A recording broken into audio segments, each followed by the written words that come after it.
Этих мальчиков, наркоманы, мы так бессовестно влюблены, не вмещаясь в границы тьмы, дожидаемся дьявольской тишины, чтоб побаловать их обманами.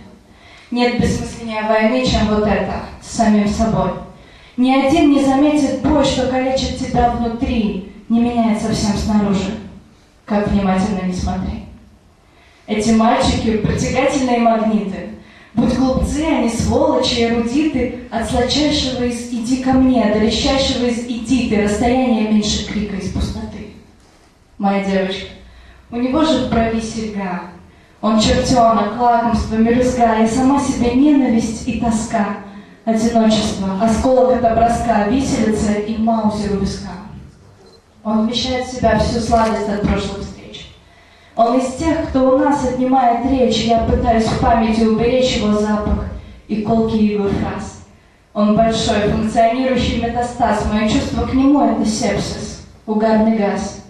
Я не знаю, как буду дальше, с кем мне спать для отвода глаз. Нам с тобой преимущества не даны. Мы самим себе, кажется, не равны, что до них они воины у зимы. В этих мальчиках наркоманы мы навсегда прорастаем ранами. Ищем выхода из тюрьмы. Было несерьезное, на самом деле, стихотворение, сейчас серьезное будет. Тоже про мальчиков, но серьезно. А почему вы смеетесь?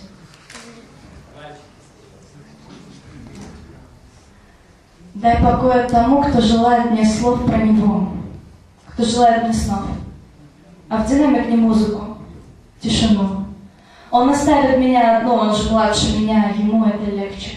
Вести войну, а затем уходить с фронтов, не оставив совсем следов. Так и будет теперь, так и будем. Прекрасный он тыкать пальцем, а я краснеть.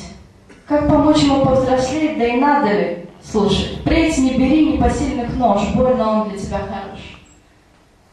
Дай покоя ему, дай побед и красивых лиц. Я займусь покорением ада в режиме блиц.